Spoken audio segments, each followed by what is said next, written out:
Halo teman-teman. Saya izin kali ini kebetulan lagi bersama Mas Ganjar. Kabar Mas? Berhasil ya Mas ya. Kita akan buat satu hitung-hitungan. Sesungguhnya saya mesti disclaimer dulu Mas Ganjar. Kenapa? Karena pada dasarnya badan kita sebenarnya lebih cerdas daripada sekedar hitung-hitungan ini. Betul. Tapi ini kita anggap aja sebagai satu cara ya yang mungkin bisa menjadi satu jawaban yang menjadi kemungkinan. Nah, dalam hal kalau kita berkeinginan ingin menurunkan berat badan Mas Ganjar, kira-kira Mas Ganjar mesti makannya berapa banyak sih sehari gitu ya kira-kira ya. Jadi pendekatan diet teman-teman sekalian ada pendekatan namanya mengatur suhu badan dan penyajian itu bukannya dengan hormonal. Ada juga yang namanya jadwal dan timing.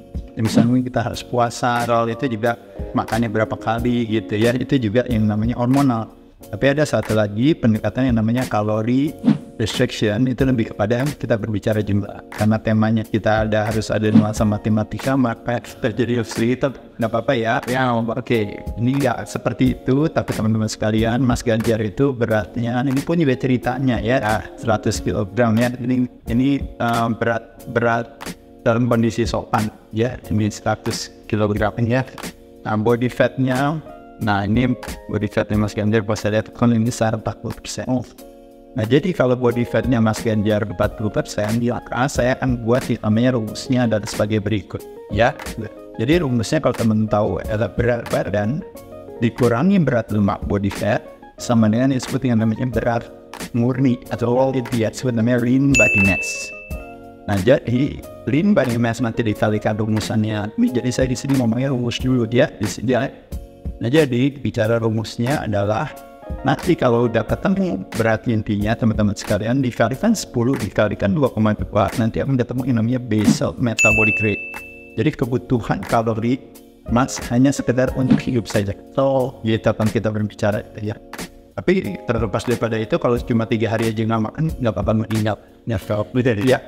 Oke, nah nanti dari situ baru kita kalikan sesuai dengan yang namanya aktivitasnya Mas Ganjar sendiri dan juga tentunya kebutuhan Mas Ganjar sendiri. Kalau Mas Ganjar sendiri, saya mau menaikkan berat badan Mas Adi, nanti dikalikan 2 daripada BMI kita. Saya mau maintain aja Mas Adi, ini di 1,7, bisa mau turun berat badan masih 1,5 atau bahkan 1,0. Ya, jadi kita langsung masuk ke case-nya Mas Ganjar yang beratnya 100 kg dengan body fat 40%. Jadi kalau kita berbicara yang namanya lean body mass, kalau teman-teman tahu, jadi 100 kg dikurang 40 berarti yang sesungguhnya berat badannya Mas Ganjar itu adalah 60 kg. Itu berat badannya yang tanpa lemak. Itu 60 kg. Nah jadi kalau 60 dikalikan rumusnya dikalikan 10 dikalikan 22. Kenapa rumusnya dikalikan 10 kalikan 22? Dan 22 ini adalah 1 kg sama dengan 2,2 pound.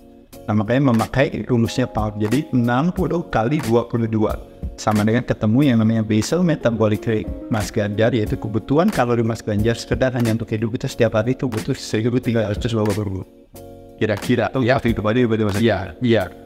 Tapi kalau sama 3 hari nggak makan masih nggak apa-apa ya. Tapi kalau secara umum kalau bisa di 1.300 itu minimal sekedar hanya buat hidup saja. Tapi itu kalau harinya ya betul. Nah kalau Mas Ganjar sekarang yang melakukan yang namanya kita memakai konsep ibaratnya saya mau nurunin berat badan, berarti dikalikannya kurang lebih 1,5 aja ya, atau bahkan 1,3 misalnya kalau kita mau turunin lebih cepat lagi deh Mas Ade saya mau turuninnya. Nah jadi kebutuhan Mas Ganjar per hari adalah 1.320 dikalikan 1,3 sama dengan 1.716 kilokalori per hari. Nah jadi itu pasti akan sedikit sekali tuh makannya. Tapi kalau misalnya naikin dikitnya Mas Ade di 1.900 boleh. Nah jadi di sinilah yang saya katakan tadi, silahkan aja mau memilih yang ada paling atas 1,3 atau 1,3 atau bahkan Mas Ganjar bilang saya mau di 1,4 boleh lagi, berarti hitungannya beda lagi ya. Tapi yang menentukan adalah Mas Ganjar sendiri. Udah ketemu ya 1.716 kebutuhan kalori kita per harinya Mas Ganjar untuk menurunkan berat badan. Nah dari 1.716 berarti apa teman-teman sekalian? Kalau Mas Ganjar makannya 3 kali, berarti kebutuhan kalorinya berarti 572 per hari. Kalau kebutuhan makannya Mas Ganjar 2 kali, berarti kebutuhan kilokalorinya adalah 458 kilokalori per minute. Nah sekarang saya masuk ke rumus berikutnya dulu. 1 gram karbo itu sama dengan 4 kilokalori, 1 gram protein sama dengan 4 kilokalori, 1 gram lemak sama dengan 9. kilokalori. Jadi untuk menentukan mau tahu Mas Ganjar itu misalnya di 1716 ini, itu berarti kebutuhan per harinya itu untuk karbonnya berapa, untuk lemaknya berapa, untuk proteinnya berapa. Nah, kita lakukan yang namanya, kita pilih rasio antara protein, lemak, dan karbo yang mau dipakai jadi mainannya, jadi hanya strateginya. Ya. Kalau strategi orang normal biasanya karbonya 60%, proteinnya 20%, lemaknya 20%. Tapi untuk supaya turun berat badan, karena kita bukan cuma bicara hitungan kalori, tapi kita berbicara yang namanya secara respon tubuh, secara hormonal, untuk supaya instruksi tubuh biar lebih kenyang, dia makannya nggak lebih gampang, nggak lebih gampang pengen cepat lapar. Jadi saya menganjurkan lemaknya berarti dan proteinnya yang tinggi, berarti karbonya yang rendah.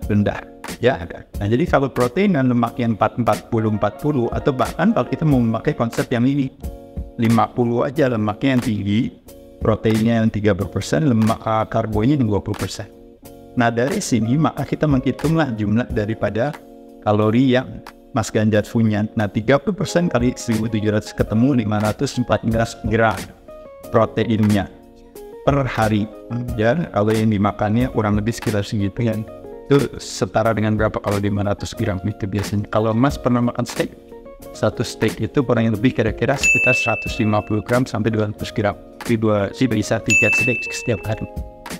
Nah itu dengan lemaknya pasti udah mencukupi di sini 50%, karena steak ada istilah yang orang bilang adalah steak adalah apa? Protein yang berlemak, atau ternyata dia adalah lemak yang berprotein.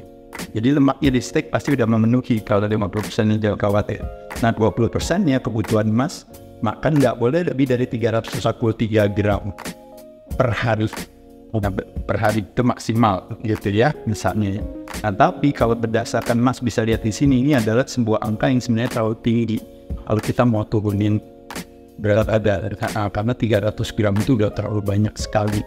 Harusnya mestinya Masnya turun lah ya, kalau bisa di bawah 200 gram itu pasti yang paling bagus. Tapi ini karena hitung-hitungan kayak gini berdasarkan ini, makanya kenapa nanti kalau kita lihat angkanya di sini salah, nanti saya bisa koreksi lagi. Kalau boleh jujur, orang biasanya karbo nggak sampai 20%. Kalau itu di bawah, turun di bawahnya. Karbo itu biasanya paling hanya cuma kira-kira sekitar 5%, gitu 10. Nanti akan ketemu angkanya di sekitar 100-150 gram.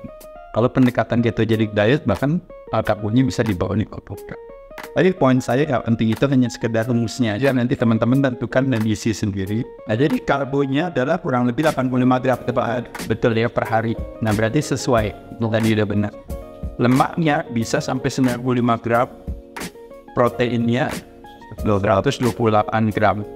Nah jadi teman-teman sekalian, kalau seandainya kita makan protein yang misalnya kita konsumsikan selama 3 kali, nah berarti itu tinggal dibagi saja. Itu adalah kebutuhan protein. Ya, nah lemak nggak usah dihitung karena biasanya lemaknya pasti ada di dalam protein. Salah satu sumber lemak terbaik kita bisa dapatkan dari protein. Ikan ada lemaknya nggak? Ada. Sapi ada lemaknya nggak? Ada. Kambing ada lemaknya nggak? Ada. Jadi itu kita bisa bersama-sama. Dan atau dari lemak yang alami seperti misalnya dari alpukat, dari olive oil, dari mentega, butter ya, bukan materi. Ada juga bisa dari kuning telur, atau berarti boleh dari materi. Hadarin tak boleh ya mentega. Ya, boleh. Kalau mentega itu hanya kita pakai untuk supaya biar wangi aja. Cuma persyaratan kalau Mas mengkonsumsikan mentega berarti karbonya harus rendah. Kalau Mas sudah pengen makan karbo, makanya kenapa lemaknya nggak begitu terlalu tinggi. Tapi secara umum maksudnya lemaknya kurang tidak kira. Demikian teman-teman, kira-kira bisa hitung sendiri dan hitungannya nanti diisi sendiri sesuai dengan rumus sama ya, rumusnya udah ada, tinggal kondisinya masing-masing. Dan teman-teman kalau merasa aduh nggak nyaman atau apa sedikit, itu menurut saya itu satu hal yang wajar, karena memang bukan jawaban dari hitung-hitungan itu sesungguhnya yang bisa membuktikan teman-teman bisa menggambar lagi tapi hanya menjadi satu gambaran bagi kita yang kita pakai untuk kita lihat, oh kalau seandainya akan terjadi nanti yang namanya at the end kalori deficit itu akan terjadi kalau seandainya saya memang pay attention terhadap apa-apa. Kalau begitu teman-teman, semoga bermanfaat. Berarti sekali jadi